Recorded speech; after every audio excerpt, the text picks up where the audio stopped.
Well, universe, here we are. It is what time we got? What time anybody got for real time? Time says 4:27 here on the 12th of January, which I think do I mention in this recording that makes it 2 weeks until the guardian angel turns 59? I think I do bring that up. But if I didn't, there it is. That's gratuitous, and I admit it. But I just some energies in this universe are transient. They're ageless. They're here with purpose beyond what your small blip in space-time reality can show you, and they know it. So, saying 59, 95, or 9.5, or 99.5, K-Rock? No, not them, but everybody else. It's with grace and respect that I ever turn my attention toward the guardian angel. I mean, as the overestimator and sworn arch nemesis of the guardian angel, I can only say so many good things without ruining the whole comic book storyline that's here to be had. So, fulfilling my role justly as I do, well, remember that to listen to me involves, well, it can definitely involve putting up with me using ironically incorrectly. It can also involve me using a name or two that I shouldn't, or saying a name that's incorrect, or saying a name that's correct but in the wrong place, or there's all kinds of mistakes I can make, and a lot of them are with names, but some of them are even with numbers, and so when I make mistakes, I just, yeah, that's not cool. I'm working on it. And you might put up with crying. You never know. I almost cried 2 episodes ago, but I held it in, and I don't usually hold it in. I'm not trying to hold it in, but sometimes it just doesn't feel appropriate to break down at a moment when I'm talking about an Avengers movie. So I don't. And that's probably forced. I agree. But I try not to be forced. But sometimes you'll find me forcing bits or even emotional hand-wringing because I haven't figured it all out. I don't have much of a sounding board. I'm pretty much all alone on this planet. And I bring with me what I bring, which is a tapestry filled with both answers and questions, neither of which do I necessarily understand their true formulation or connection herein. So I try to work out as much of that as I can. I swear like a sailor. I put certain people in places where they don't belong, but fit an agenda that keeps my narrative bouncy and playful. And it's with the greatest of honor that I revere such places of a bookmark in my small story to tell. I hope no one would ever take me seriously. No more seriously than I hope we take this life. But the one thing we do take seriously, how we treat each other, well, I never mean any disrespect. I never mean any sense of fissure creating revelation, nor would I ever think to make somebody else's life worse, to make my life better. So, I don't know why I felt like I had to say that, but with 4.5 minutes of gratuitous introductory territory now established, well, go listen to the rest of it if you feel like it. But as I've always said, you gotta have something better to be doing with your life than this, don't ya? Don't ya? Come on, go listen to that song, don't ya? Yours, it's 3:05. You're on the 12th of February. And 12th of February. That means it's only 2 more weeks till my Guardian Angel turns 59. Not to rub it in, but I've got not much to rub in, so that's all you get. Pause? No, I'm not going to pause on that. Seriously. Should I even leave that in this? Am I not somebody who claims to be above petty revenge? Like telling someone's age who looks nothing like the day that they say they are born? No, that's ridiculous, because frankly, when this person turns 59, they're going to bring a whole new fucking meaning to that phrase of, well, fuck, man, if you're 59, no fucking way am I telling you how old I am. Pause. Is that the single most roundabout way to go about saying that somebody looks really great for their age? Maybe. But since I've been telling myself how great I look for my age, well, I don't think I'm above sharing that compliment with one other human being on this planet. But since you can't even hear me because I'm taking a dab, what is with all the inconsideration so far? Did I wake up on the wrong side of Friday bed? I know I didn't. Pause. You know, I almost hit the unpause button just there, but I didn't, because I thought I should have a drink before I hit the unpause button, fearing I might cough, which could then reduce the pleasure of the listener's experience. Oh, crap. Oh, I didn't know I was still going to cough. Well, I tried to suppress that motherfucker, but it didn't work. So my bad. Sorry to cough in your Friday afternoon face. Am I? Oh, I don't know. If I walked into your office, like if I still worked in an office and did all that stupid shit where it was like, dude, it's Friday afternoon, it's like 3:20 and I don't want to do shit. You know what I mean? Like, it's just, why would we even keep working at this point? There's just nothing going to get done. So, cough in your face kind of routine. I'm sure you work with that guy. And I hate to say that I could have been that guy. God, but not to anybody but the right person, right? I would only be that guy to that guy. You have to pick and choose your audience when you're in an office environment as to what transgressions are appropriate behind closed doors and what aren't. The ones that aren't, well, they're pretty clear. Well, I mean, human resources will make them clear to you if you don't understand what is inappropriate and appropriate. But coughing in someone's face in their office, who's just one of those frat boy douchebag fucking got where he is because of people he knows, not a single thing about his work ethic or ability to produce results. That guy, yeah, I might cough in his face on a Friday afternoon. Especially if I've been vaping under the desk in my own office. You know what I'm saying? Pause. Pause on pause.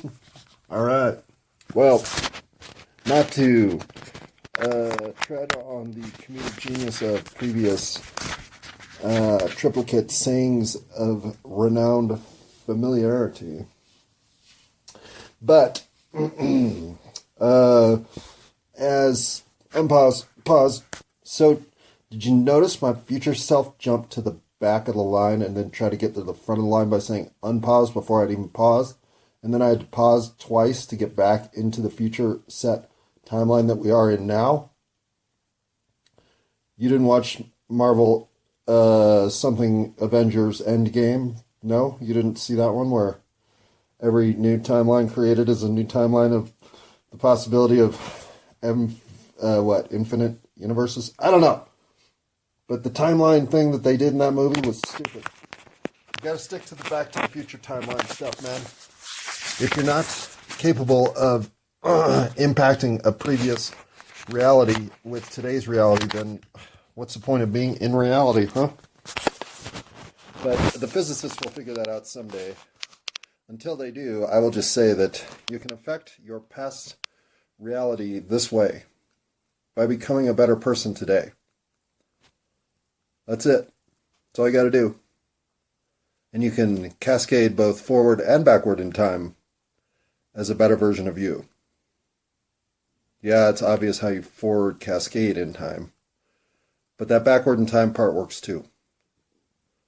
The reason is you never know what part of you is injected in the simulation in what phase of time. Do you think when you pull out of this particular zone that you've been stuck in or have chosen, have opted into or out of, if you're lucky. But for most of you, those trapped here, well, if now is your point of ascension, do you think now is when you will return? Fuck no. Of course not. You'll be somewhere else, doing something different, playing a role completely different and unique from the one you've just escaped on Earth. And I say escaped because I don't know what the horizon provides for us. But again, my dreams for the last 48 hours have been concerning. They've been filled with apocryphal imagery that I guess I could be picking up from Marvel's greatest superheroes known as the Avengers, who do not feature Justin Bacon. Not yet. But I don't see why they wouldn't go to... I'm sorry, wait, Kevin Bacon?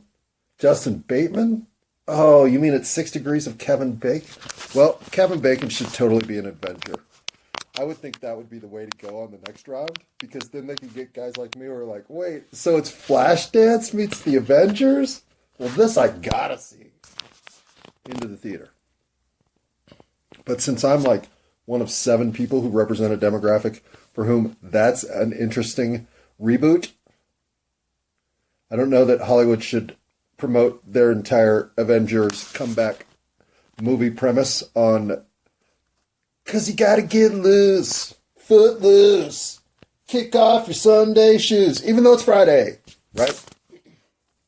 Or maybe that's the future of Hollywood. You put 6 random movies on this die, you put 6 other random movies on this die, and boom! That's how we get Snow White Die Hard. Yeah, that would be awesome. Pause. Okay. I've always said I don't think you can make money listening to or doing anything with the non-intellectual property that I spew into the universe, but since I'm probably the first one am I probably the first one to roll the Snow White Die Hard dice? Maybe not. But let's say I haven't heard that concept yet on the list of combined movies that we can use to mine people's past affections to suck another couple bucks out of them today that they'll regret as soon as they get to the concept and see what stupidity we've laced it with. File, inbox, whatever. Email address. Okay, well, if this pseudo TikTok social media account that nobody's looking at except for everybody who wants to make fun of the premise that is Hollywood's lack of intuition and ideas. Well, here's the thing. Snow White Die Hard would have to involve John McClane as the prince, right? Ultimately, he has to be the prince. But then, see, that runs into problems because what about the kids? Could he be divorced and Snow White be a prostitute or something so that she's got some filth on her? How would that work out? She wouldn't really be Snow White if she's a prostitute, would she? I mean, just go against the premise. Wait, what was her backstory? Did she have one? Didn't she just fall into like a hobble of short men who were all prone to one emotional countenance? What was her story? Did she have one? Ooh, maybe I should look before I try to figure out how to bring this moment of, I think, true creative inspiration together. I should know a little bit about Snow White. So pause, unpause. All right. I think we can just go with the top result here, which I believe is from Wikipedia. No, it's from Elgiva. Elgiva. Don't make me say that twice. And whatever that reality is, it says that research suggests Snow White could actually lie, or that the origins of Snow White could actually lie in history. She may have been the Countess Margaretha van Waldeck and her alleged lover Philip II of Spain. The Countess died in 1554 and was famed for her beauty. That's enough. We'll just leave that as her backstory. So, backstory written by Google AI. And according to Google AI, she was known for her beauty, famed for it. And yet, how does someone who's famed for their beauty end up in a, some sort of like, male compound? What were the dwarves doing with each other? There's 7 of them living together. Was there a cook? Was one of them the cookie dwarf? And one of them the fucking clean up the house dwarf? I mean, who was cleaning the goddamn house in that setup? But if you figure the dwarves are, how to get today's men interested in your story? That's a fair parallel, right? Men of today, the dwarves of Snow White? Something like that. Okay, well, that's kind of what you have here in Denver, but maybe it's different in your territory. The reality is, Die Hard is grounded in true holiday family values, including, I can't believe I can't think of the guy in the limousine, down there just jamming out to, oh, God, I'm pretty sure it's Public Enemy, but I'm not positive at this point. I haven't seen Die Hard in forever. Oh, should I go watch Die Hard now? Do I need to watch Die Hard to do this bit? Probably. Because I have not seen Die Hard in at least 5, maybe 10 years. That's a long time. Fuck! I don't know. I kind of do want to go watch Die Hard, though. But I don't know if I have 2 hours to dedicate. Ugh. But, then I would get everything right, including the name of... I can't believe I can't think of it. Oh, well. Pause. Unpause. Argyle. And yes, I had to look that up. But motherfucker, I'm getting old.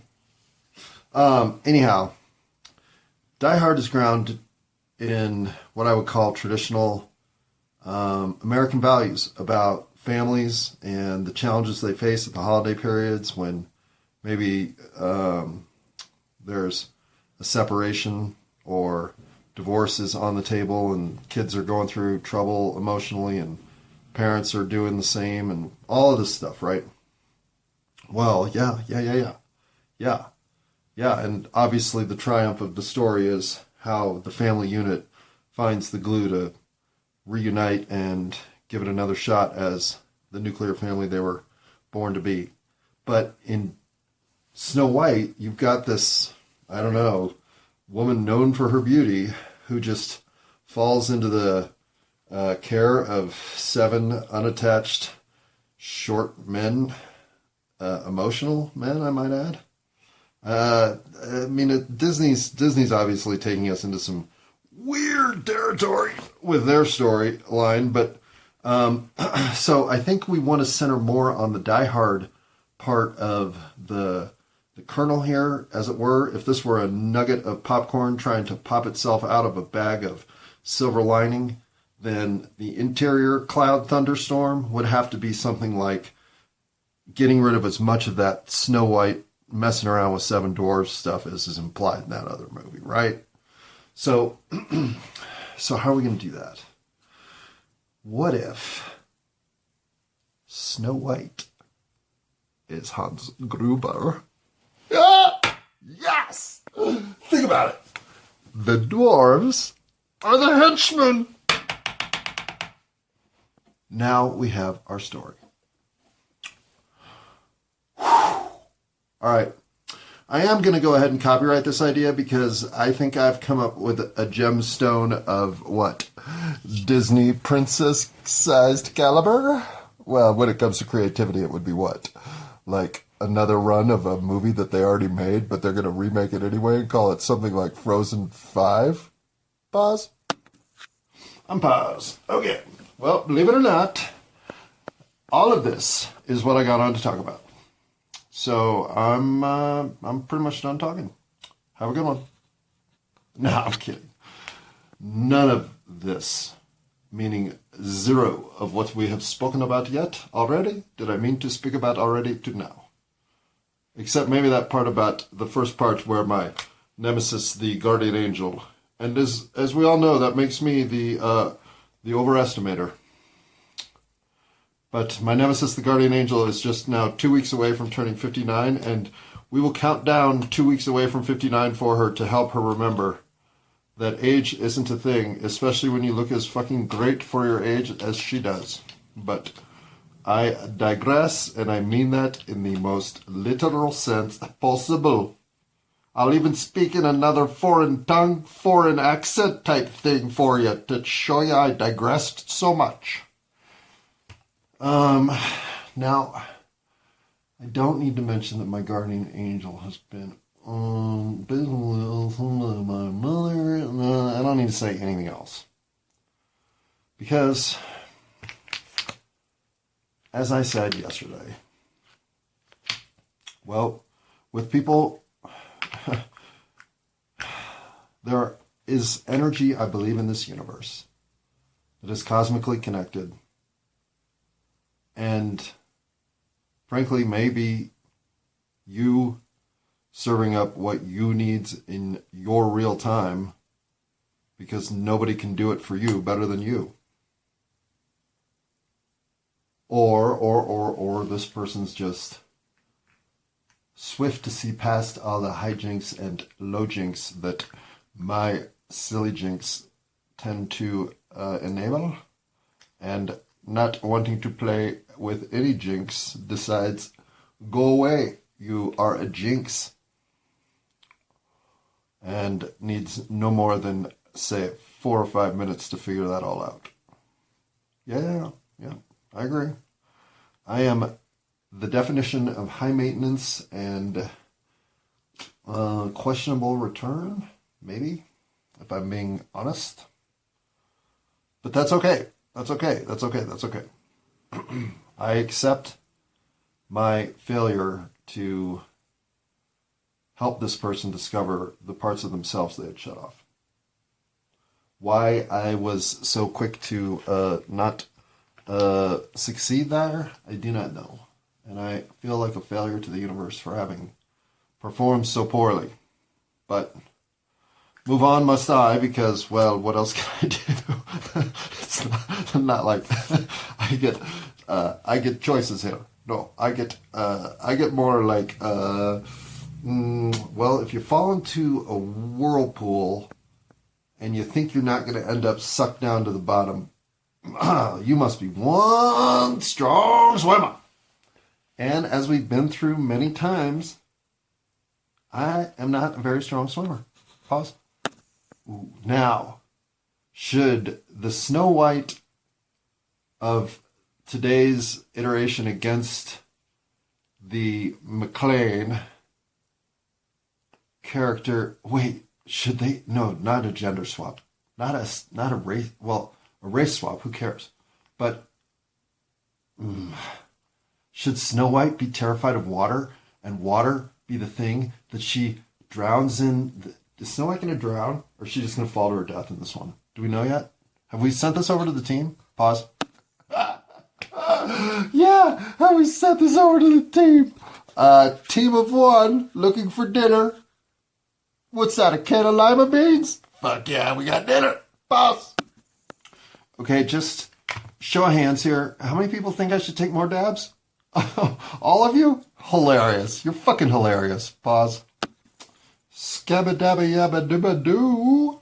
Bruce Banner made a fucking appearance out of nowhere, so like you, I'm thinking, good decision to go fucking put a dab on that tool and get yourself even higher than you are right now. Now, will this be a good decision in another 4 minutes? Well, TBD, baby. TBD. Baby. On pause. Okay. Well, you know what? I better pause. Hang on. All right. Okay. So then, here's the thing. Like, it's been a curse, honestly. Well, and a blessing, but equal parts, to be as good with numbers, as capable of recalling numbers, as able to see numbers coordinating, to see the geometry of the universe. I don't know what you want to say here, but the the patterns of the universe to me stick immediately, and they don't go away. Once I learn your birthday, I know it forever, and I don't forget it. Cameron Guerin, my first high school girlfriend, May 12th. And let's see, Doug Keeler across the hall, August 4th. Chrissy Iovino, my RA, would have been, it was in September because it happened right when we got there. So, she might be one I don't know, but I'm going to guess September 4th. And on. It's just, you get to a point where your experience in life shows you certain things that you just are prone to use as informational cornerstones. And for me, numbers and dates have always been that. And when they coincide, like say 5-4, in the universe of coincidentality, yeah. Hello, Bruce. How's your banner? Oh, it's, pretty much full size across the whole webpage, so I'd say it looks pretty good. Me too, Bruce. Me too. That's a little bit of insanity I didn't mean to pull out of my hat, so sorry for that. But having now revealed a little bit of my digital marketing background, well, I have no idea what I was talking about to get to this point. Oh, am I lost in conversation right now? Man, I'm fucking high. You know what's funny is I don't think I'm high from that, but I did scrape. Well, okay. Here's why I know I'm higher than I've been in a while. And I am. That's the truth. But I scraped the interior of my glass clean, which means instead of getting clogged hits, I got 3 enormous hits. And I used some of that scraping, which is essentially just material that's been sucked down the tube but never ignited. So it's some of the most potent shit I've got, to be honest. And I took one huge hit of that, crackly, and I'm fucking high right now. So should I stop this and play it back and see what the fuck I was even talking about? I mean, I know I was oh, wait. I know I wanted to talk about this and I haven't talked about it yet. Okay. So, I don't mean any animosity toward my guardian angel. I really don't. And I know that I call her my arch enemy, but only because I think she thinks of me as an arch enemy. I don't have any negative feelings toward this person. Not at all. And while I would still keep them from going into certain territories of conversation with me, because let's just say that I've shut certain emotional territories down, that doesn't mean that that just means that I am clear on where things stand with us in this 3D 8675309 reality. Not that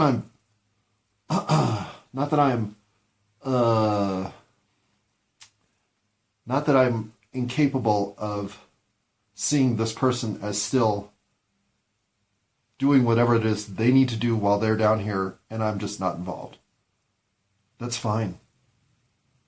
But that doesn't mean that I've given this person less presence in my connections of soulful significance on this plane.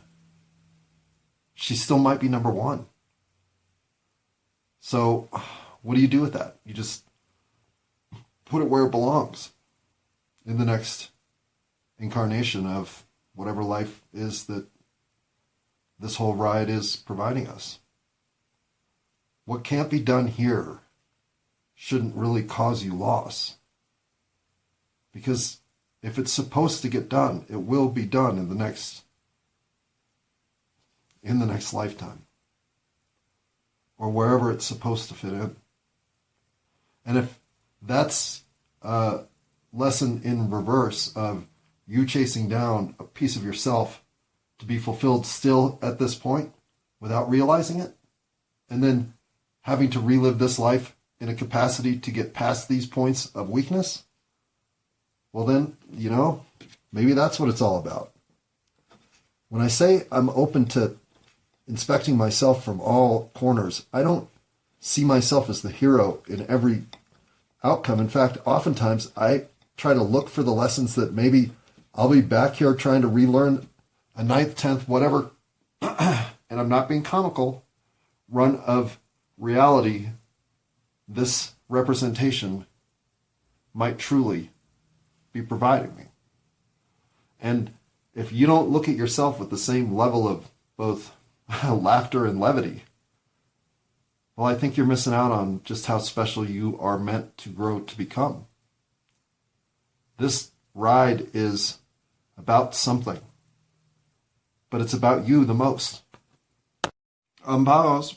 Okay, so since this ride is all about you, what you've been doing to create that blossoming effect in becoming the best version of you that you can possibly be. Seriously. How is your alignment with the universe's signaling transpiring into fulfillment in your pursuit of the ultimate version of you being you to the nth degree? That stuff's all working out well for you? Fantastic. But I'd say, as much as anything, that journey is the journey that I'm here to share and and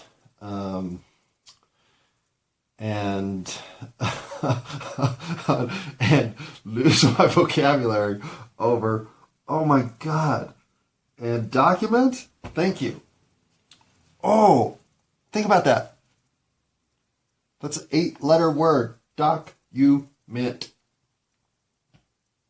Took me, 8 seconds to come up with it? If I'm being nice to myself? Oh.